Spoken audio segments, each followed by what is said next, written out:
Hello friends, welcome to my channel. मेरा नाम अवनीश। मैं आप सभी लोगों के लिए लेकर आया हूँ वैदिक पीरियड से related top 30 question. So friends, इसे अंत तक देखना ना भूलें। फ्रेंड्स, हमने पिछली वीडियो में बात किया था हड़प्पा सभ्यता यानी सिंधु घाटी सभ्यता के बारे में।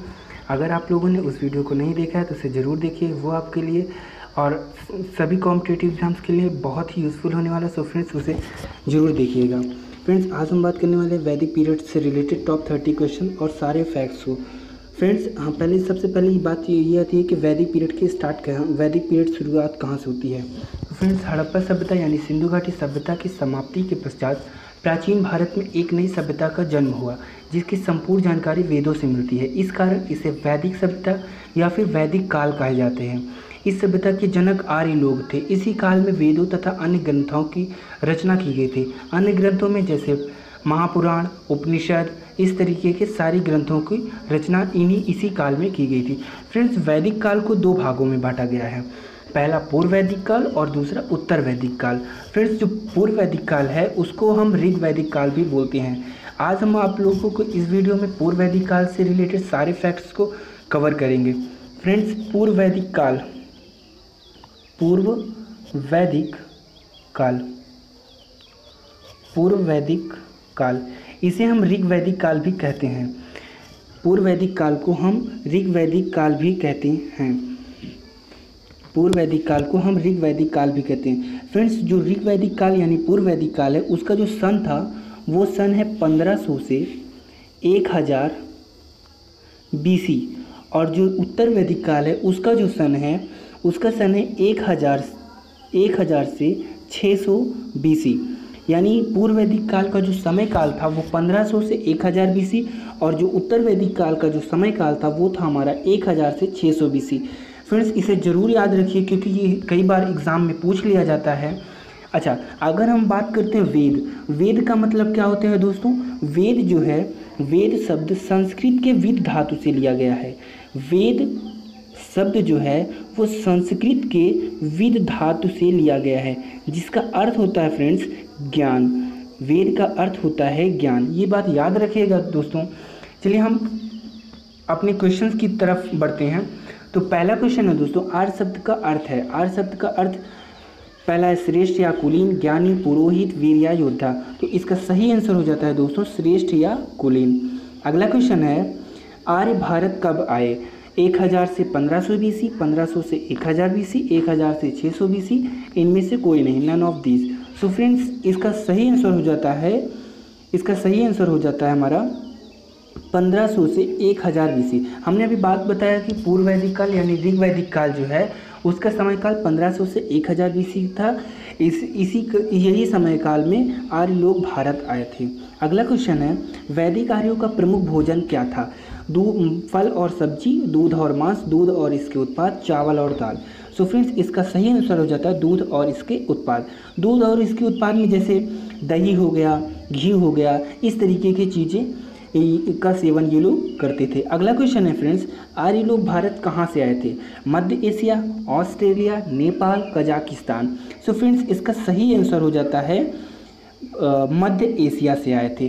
फ्रेंड्स, इसके लिए बहुत इसका मत प्रचलित है जिसमें मैक्स मूलर का मत सार्वमान्य है। मैक्स मूलर का जो मत के अनुसार जो आर्य लोग थे वो मध्य एशिया से आए। अगर हम बात करें दयानंद सरस्वती, तो दयानंद सरस्वती के अनुसार जो आर्य लोग थे वो तिब्बत से आए थे। बाल गंगाधर तिलक की बात करें तो बाल गंगाधर तिलक के अनुसार ये लोग उत्तरी ध्रुव से आए थे। डॉक्टर अविनाश चंद्र की बात करें तो डॉक्टर अविनाश चंद्र के द्वारा उनका कहना था कि ये लोग सप्त सैंधव प्रदेश से आए थे। सो फ्रेंड्स, इसे जरूर याद रखिएगा, ध्यान से मेरी बातें समझिएगा। मैक्स मूलर के अनुसार ये लोग मध्य एशिया से आए थे। दयानंद सरस्वती के अनुसार ये लोग तिब्बत से आए थे।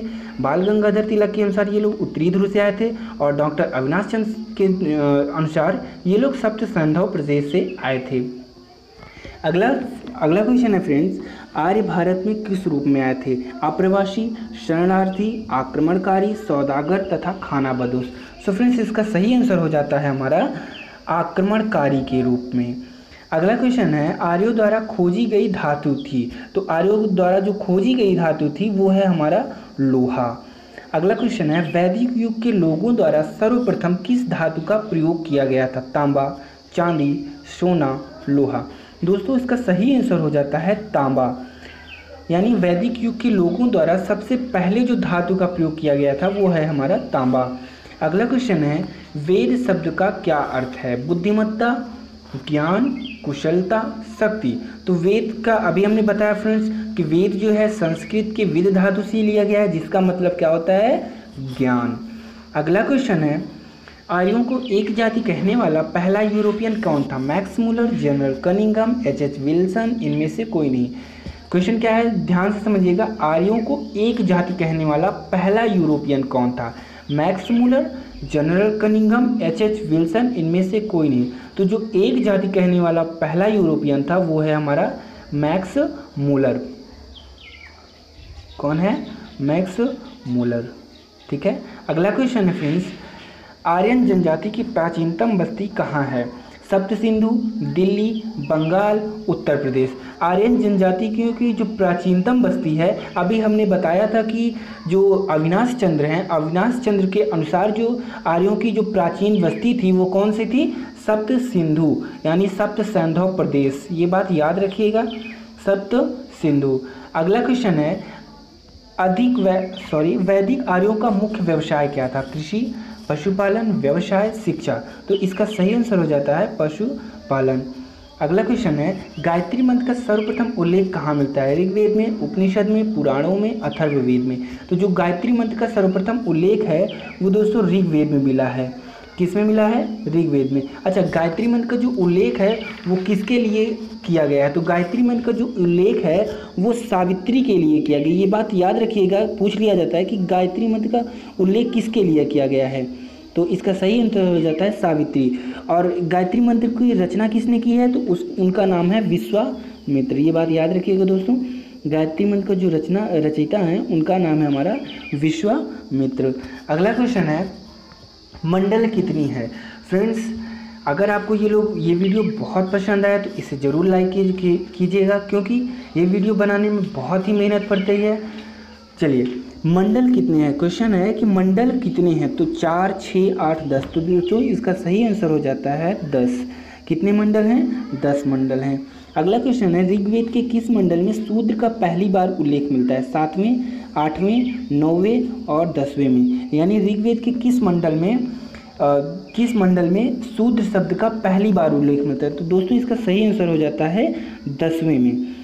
जो शूद्र शब्द का जो उल्लेख है वो 10वें में है, 10वें मंडल में है। ठीक है, अभी हम मंडल की बात करेंगे, आगे चलते हैं।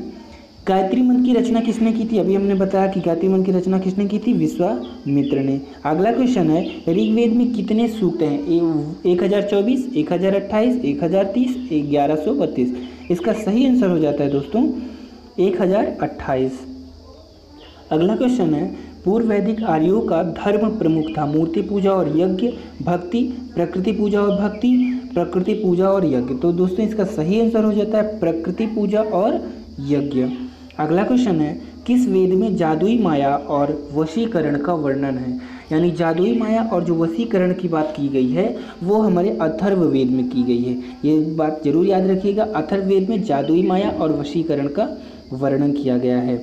अगला क्वेश्चन है, पुराणों की संख्या कितनी है? अभी हमने दोस्तों मंडल की बात की थी। मंडल और पुराण, इनमें आप जरूर कंफ्यूज हो जाते हैं बच्चे, इसलिए आप लोग ध्यान दीजिएगा कि मंडल कितने हैं। मंडल है हमारा 10 और पुराण कितने हैं? तो पुराणों की जो संख्या है, पुराण हमारे 28 हैं। कितने पुराण हैं? पुराणों की संख्या है 28। अगला क्वेश्चन है, ऋग्वेद में सबसे पवित्र नदी का जिक्र था? कौन सी नदी का जिक्र था? सरस्वती, यमुना, गंगा, गोदावरी। तो ऋग्वेद में जो सबसे पवित्र नदी का जिक्र था वो है हमारा सरस्वती। सरस्वती नदी को ऋग्वेद में सबसे पवित्र नदी माना जाता है।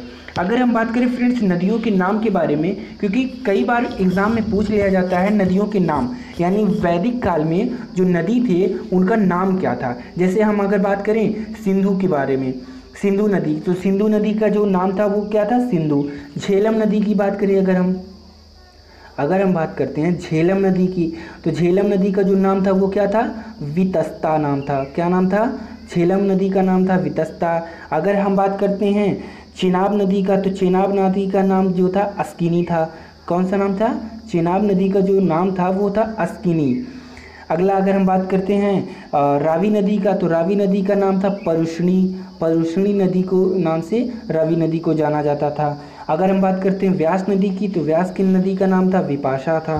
व्यास नदी का जो नाम था वो था हमारा विपाशा। अगर हम बात करते हैं सतलुज, तो सतलुज का नाम था सतुद्री। ये बात याद रखिएगा फ्रेंड्स, और आप लोग पढ़ लीजिएगा।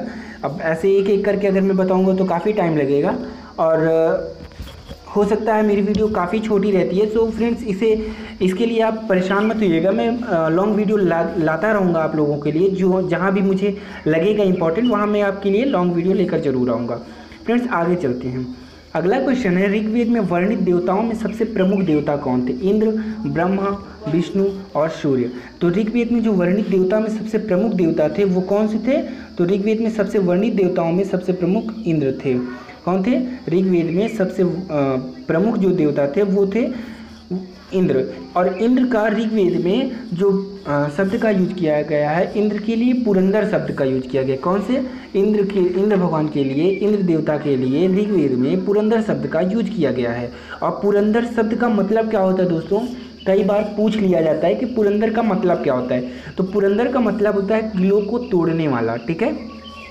और जो ऋग्वेद में उल्लेख हुआ है पुरंदर शब्द का कितनी बार हुआ है ये भी पूछ लेता है। बहुत ही इंपॉर्टेंट क्वेश्चन है ये कि ऋग्वेद में जो इंद्र हैं, इंद्र का नाम जो है पुरंदर था, ठीक है। और पुरंदर शब्द का यूज जो है 250 बार किया गया है, 250 बार। ये बात जरूर याद रखिएगा, 250 बार पुरंदर शब्द का यूज किया गया है। अग्नि के लिए अगर हम बात करें, अग्नि के लिए, किसके लिए? अग्नि के लिए। अग्नि के लिए कितनी बार यूज किया गया है? तो अग्नि के लिए 200 बार किया गया है।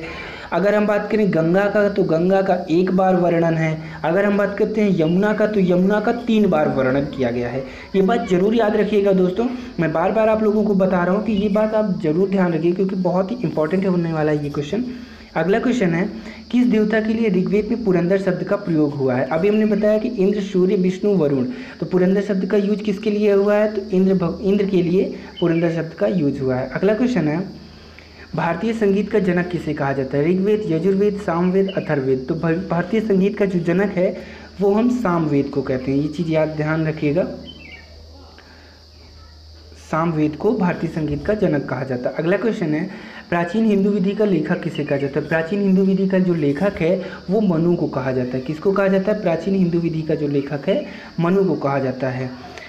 अगला क्वेश्चन है, वर्ण व्यवस्था से संबंधित पुरुष मूलतः पाए जाते हैं? अथर्ववेद, सामवेद, मनुस्मृति, ऋग्वेद। तो वर्ण व्यवस्था से जो संबंधित पुरुष हैं वो किस पे पाए जाते हैं? पुरुष मूलतः पाए जाते हैं मनुस्मृति में, ठीक है, वर्ण व्यवस्था से संबंधित। फ्रेंड्स अगर आपको हमारी वीडियो पसंद आई है तो इसे लाइक कीजिए, शेयर कीजिए एंड सब्सक्राइब करना मत भूलिए।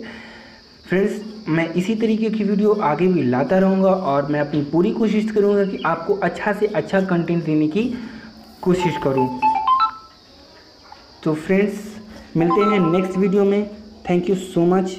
जय हिंद।